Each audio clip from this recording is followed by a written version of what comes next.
The blizzard howled through Seoul's back alleys as Amanda stumbled through knee-deep snow, her thin coat offering no protection against the brutal cold. Her boss had sent her out for coffee, punishment, really, while the rest of the office stayed warm inside. She didn't see the black sedan until it stopped beside her, didn't see him until his dark eyes locked onto hers through the window. Kang Min-ho, Korea's most feared mafia boss, felt something crack open in his chest, something dangerous and consuming and completely beyond his control. Welcome to Afro-Korean romance, where love has no borders. If you believe in love, like, share, and subscribe for more Afro-Korean romance stories. Amanda's teeth chattered violently as she pressed forward, clutching the coffee order on her phone. Her fingers were going numb. The street was empty except for that idling sedan, its tinted windows catching the streetlight's glow. The back door opened. "Get in," the voice was deep, commanding, with an edge that made her spine straighten instinctively. "I'm fine," she lied, her lips barely forming the words. "You'll be dead in 20 minutes, get in the car." Something in his tone left no room for argument. Amanda's survival instinct overrode her stranger danger training. She slid into the heated interior, gasping as warmth enveloped her. The man beside her was devastatingly handsome, sharp jawline, perfectly styled black hair, eyes that seemed to see straight through her. His suit probably cost more than her yearly salary. "Where are you going?" he asked. "Gangnam, the coffee shop on." "In this weather for coffee?" His eyes darkened. "Who sent you out?" "My boss, it's fine, really." "It's not fine," his voice dropped to something dangerous. "Give me the address." Later that evening, Amanda discovered her boss had been fired. No explanation, just security escorting him out. Her coworkers whispered about corporate restructuring, but Amanda remembered those dark eyes and wondered. The next morning, a package arrived at her desk. Inside was the most beautiful cashmere coat she'd ever seen, winter white and impossibly soft. No card, no name. Her cubicle mate whistled low. Someone's got an admirer. Amanda's fingers traced the fabric, her heart doing something complicated in her chest. She shouldn't accept it. She didn't even know his name. But when she tried to return it, there was no sender information. A few days later, Amanda worked late finishing a presentation. The office was empty, silent except for her keyboard clicks. She didn't hear him approach until his reflection appeared in her monitor. "You're still wearing that thin jacket." She spun around, heart hammering. Kang Min-ho stood in her cubicle doorway, looking impossibly out of place in his $1,000 suit among the cheap office furniture. "How did you?" "The coat, why aren't you wearing it?" "I don't accept gifts from strangers." Something flickered in his expression, amusement, maybe, or challenge. "Kang Min-ho, now we're not strangers." "That's not how it works." Amanda stood, gathering her courage. "Thank you for helping me that night and for the coat, but I can't." "You work too late." He stepped closer and she caught his scent, expensive cologne and something darker. "This neighborhood isn't safe after midnight. I can take care of myself." "Can you?" His eyes traveled to the window where shadows moved in the street below. "There are men who would hurt someone like you without a second thought." "Someone like me. Beautiful, alone, vulnerable." The word beautiful hit her like a physical touch. Amanda's breath caught, heat flooding her cheeks. That night, Min-ho's driver took her home. She protested, but he was already gone, disappearing into a black car that looked like it cost more than her apartment building. The following morning, she wore the coat, told herself it was practical, that the weather was still brutal, tried to ignore how it smelled faintly like him. By the end of the week, Min-ho had become a constant, impossible presence in her life.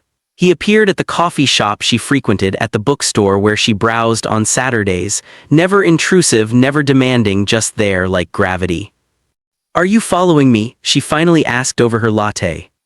"Yes, no apology, no excuse, just truth." That's stalking." "It's protection." He leaned forward, his intensity pinning her in place. "Do you know what I do, Amanda?" Her name on his lips sent shivers down her spine. "No. I control half of Seoul's underground. I'm not a good man." His voice dropped. "But I'm very good at keeping what's mine safe." "I'm not yours." "Not yet." The promise in those words made her pulse race. "But you will be." Later that night, Amanda couldn't sleep. She researched Kang Min-ho and found fragments, rumors, speculation, nothing concrete, but the photos showed the same man, always in the shadows, always surrounded by danger. She should be terrified, instead she felt something else entirely. The next day, a new colleague transferred to her department. Jun-ho was charming, funny, and asked her to lunch with an easy smile that should have been appealing. She said yes to be polite. Min-ho found out within the hour. That evening, Min-ho appeared at her apartment door. His jaw was tight, eyes blazing with something dark and possessive. "Invite me in." "How did you?" "Amanda," her name was a warning. "Invite me in or I'll say what I need to say where your neighbors can hear." She stepped aside, pulse hammering. He filled her small space like a storm, all contained violence and barely restrained intensity.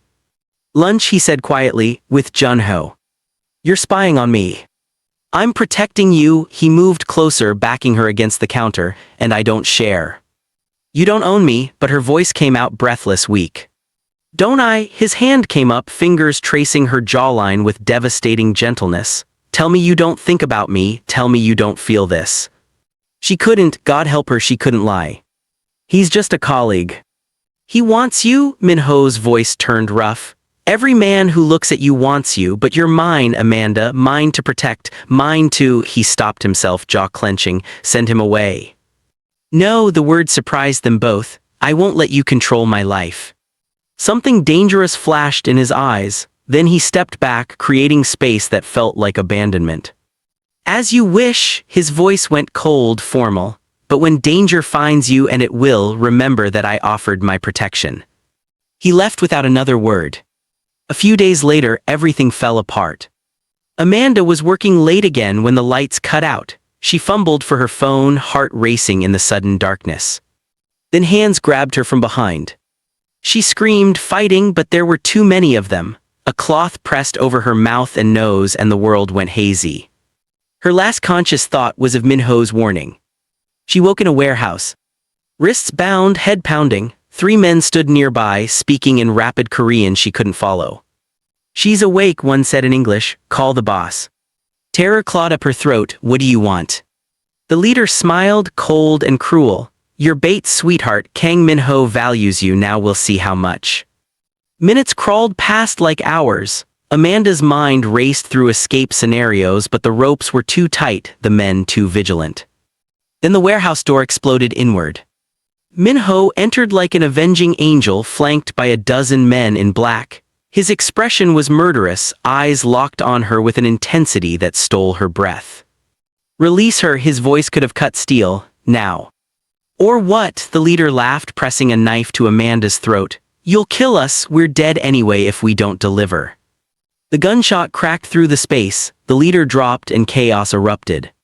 Min-ho moved through the violence like death itself, efficient and terrifying. Within seconds it was over. Then he was cutting her bonds, hands shaking as they cupped her face. "Did they hurt you? Amanda, look at me, did they touch you?" "I'm okay," she whispered. "You came."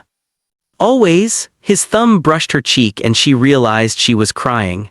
"I will always come for you, do you understand? I will burn this city to ash before I let anyone hurt you." The raw emotion in his voice undid something inside her. Later that night, Min-ho took her to his penthouse, a fortress of glass and steel overlooking Seoul. He tended her bruised wrists himself, touch impossibly gentle for such dangerous hands. "Why me?" Amanda asked softly. "You could have anyone." "I don't want anyone." He met her eyes and she saw everything there, the obsession, the devotion, the need. "From the moment I saw you freezing in that snow, something inside me recognized you. You're not just someone, Amanda, you're everything." Her breath caught. "Min-ho, I know I'm not good enough for you, I know my world is dark and dangerous." His voice roughened. "But I can't let you go, I've tried, God knows I've tried to stay away."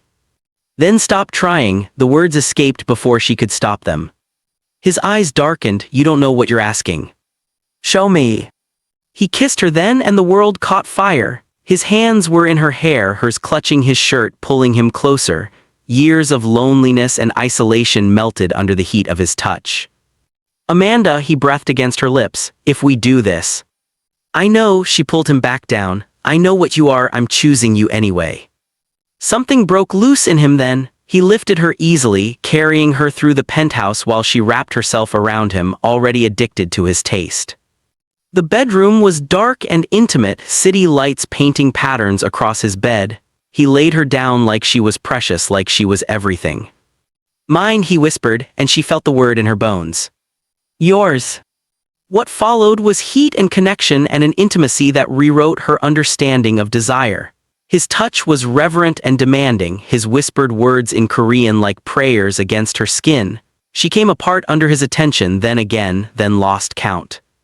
When the intensity finally crested, he held her through it, murmuring her name like a benediction.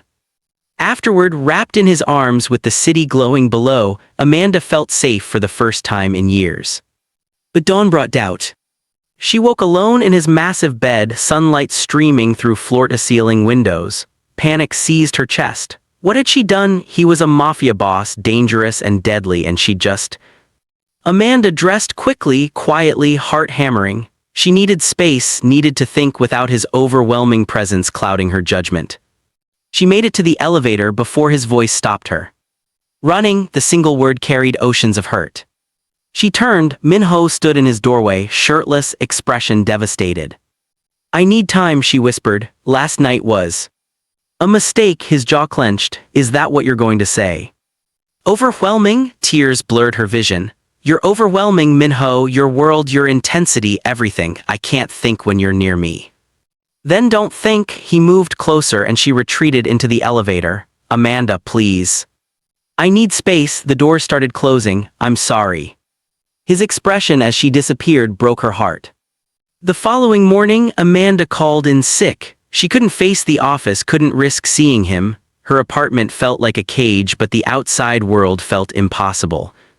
Her phone buzzed constantly. Min-ho's messages started desperate, then turned pleading, then stopped entirely. That silence was somehow worse. By the end of the week, she'd convinced herself she'd done the right thing. Men like him didn't do relationships. He'd wanted her, conquered her, and now he'd move on. The thought made her physically ill. She returned to work Monday morning, exhausted and hollow. Her cubicle felt smaller than ever, the fluorescent lights too bright. Jun-ho appeared at lunch. Hey, you okay? You look fine, she lied, just tired. Wanna grab dinner tonight? There's this new place. She's busy, the voice came from behind them, cold and absolute. Amanda's heart stopped. She turned to find Min-ho standing there, looking devastatingly handsome in a charcoal suit, but his eyes held shadows that hadn't been there before. Min-ho. We need to talk, not a request, now. Jun-ho stepped forward, protective. Listen, man, she said, she needs space.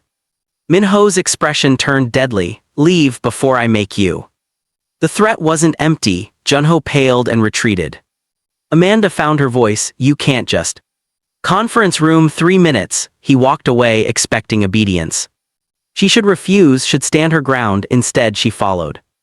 The conference room was empty, blinds drawn. Min-ho locked the door behind them, and suddenly the space felt suffocatingly intimate. You left. His voice was quiet, controlled, but she heard the hurt underneath. You left without a word, without giving me a chance to. I told you I needed space. Space, he laughed bitterly. You ran, Amanda. After everything we shared, you ran like I was a monster.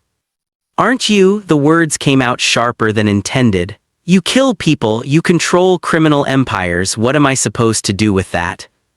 Love me anyway? The rawness in his voice shattered her defenses. I've never pretended to be good, but I would never hurt you. I would die before I let anyone hurt you. Tears burned her eyes. I'm scared. Of me. Of how much I feel for you. The confession tore from her throat. You terrify me, Min-ho, not because of what you do, but because I'd forgive you anything, I'd follow you anywhere, and that kind of devotion could destroy me. He crossed the distance between them in 2 strides, cupping her face with shaking hands. Then let it destroy us both. Because this past week without you has been hell. I can't sleep, can't think, can't breathe without wondering if you're safe. Min-ho. I love you? The words fell like stones into still water. I've loved you since that night in the snow. I'll love you until my last breath, and if you need space, I'll give it to you, but don't run from me. Please, Amanda, don't run. She broke, tears spilled over as she grabbed his shirt, pulling him close.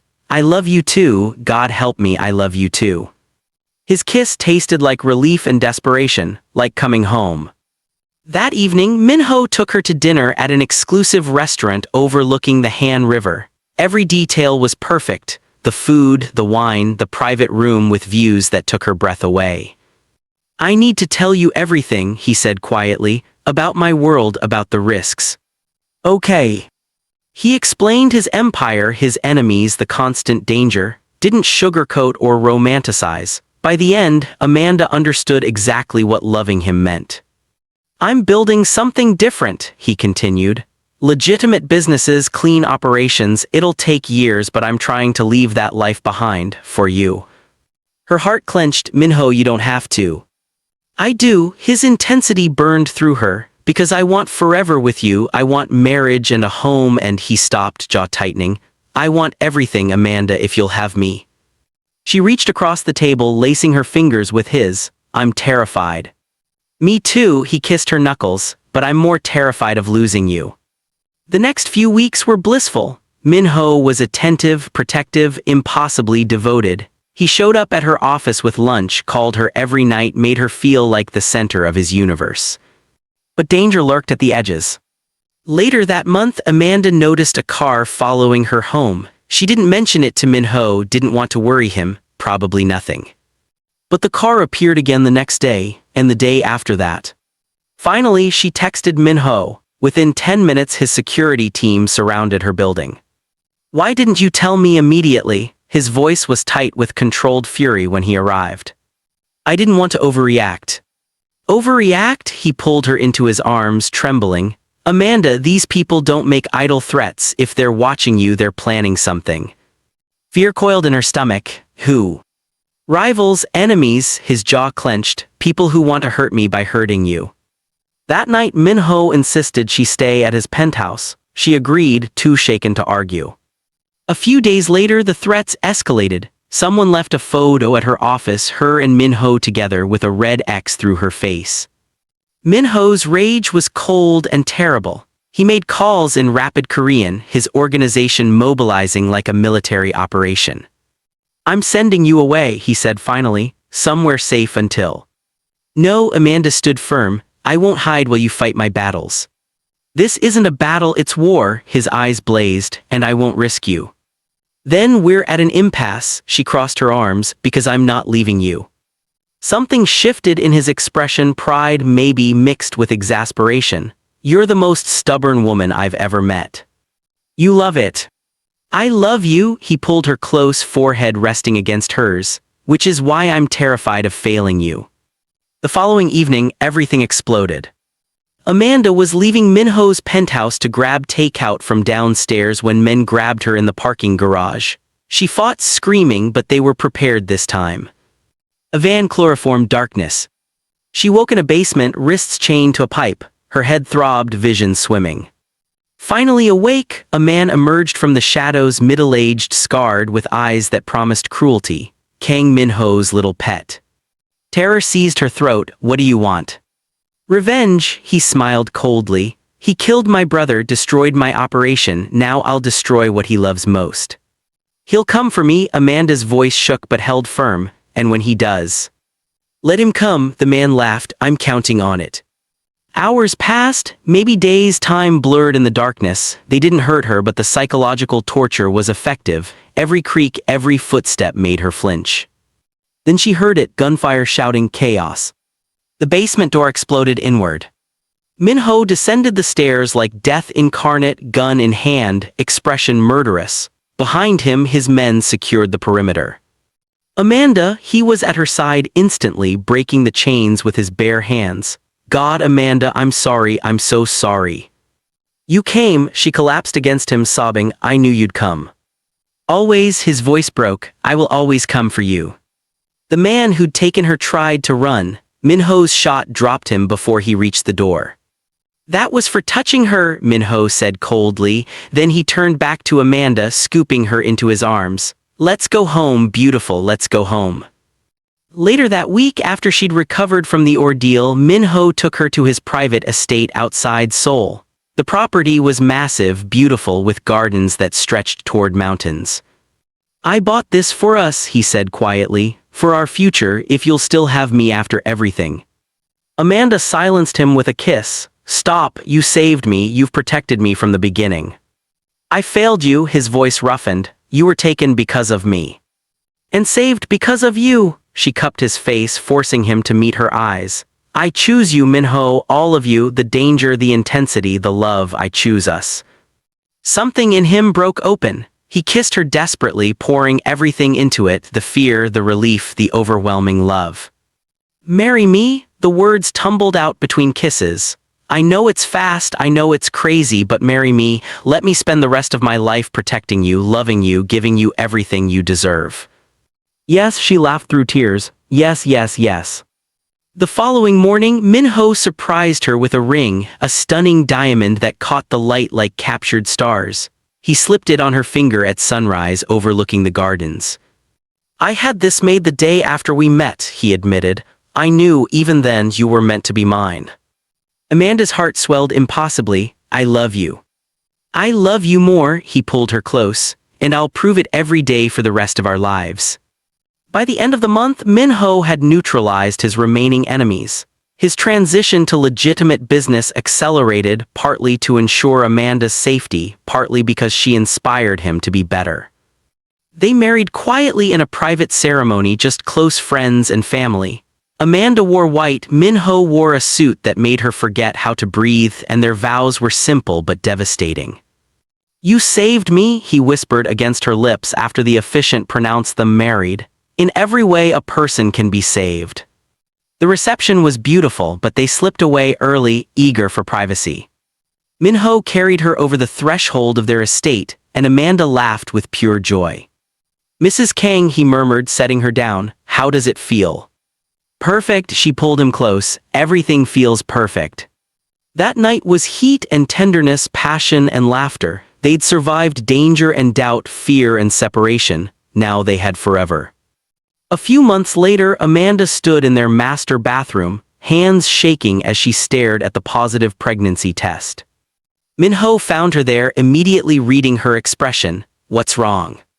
"Nothing," she turned, tears streaming down her face. "Nothing's wrong, everything is." Min-ho, "we're pregnant." The joy that transformed his face was indescribable. He dropped to his knees, hands gentle on her still flat stomach. "A baby," his voice broke. "Our baby. Are you happy?" He looked up at her, eyes shining. "I didn't think it was possible to love you more, but right now, in this moment, Amanda, you're giving me everything: family, purpose, a future worth fighting for." She sank down beside him, and they held each other as happy tears fell. The pregnancy was smooth, blessed. Min-ho became impossibly more protective, hovering and worrying and making her laugh with his over-the-top precautions. "I'm growing a human, not made of glass," she teased when he insisted on carrying her upstairs. "You're carrying my entire world," he countered. "I'm not taking chances." Their daughter was born on a spring morning, perfect and beautiful, with her father's dark eyes and her mother's smile. Min-ho cried when he held her for the first time, this dangerous man rendered helpless by 7 pounds of baby girl. "She's perfect," he whispered, "just like her mother." Amanda watched him with their daughter, her heart so full it ached. This life, built from danger and darkness and impossible love, was everything she'd never known she wanted. That evening, as Min-ho rocked their daughter to sleep, Amanda stood in the doorway of the nursery, marveling at the journey that had brought them here. From a freezing night in the snow to this moment of perfect peace. "I can feel you watching," Min-ho said softly, not turning around. "Can't help it," she moved closer. "You're beautiful like this." He glanced up, eyes warm. "She looks like you. She has your stubbornness." "God help us both." But he smiled, pure and unguarded. "Thank you, Amanda, for choosing me, for loving me despite everything, for giving me this." "Always," she kissed his temple. "From that first night it was always you." Their daughter stirred, making soft baby noises. Min-ho hummed something in Korean, a lullaby probably, though Amanda didn't know the words. But she knew the love in them, felt it in every note. Outside, Seoul glowed in the darkness. Somewhere in that city were remnants of Min-ho's old life, dangers that still lurked, but here in this nursery they'd built something stronger than fear. They'd built a family, a future, a love that had survived everything darkness threw at it. And as Amanda watched her dangerous, devoted husband cradle their daughter, she knew with absolute certainty that she'd choose him again. Every time, in every lifetime. Because some love stories are born from darkness, but they bloom in light. And theirs was just beginning.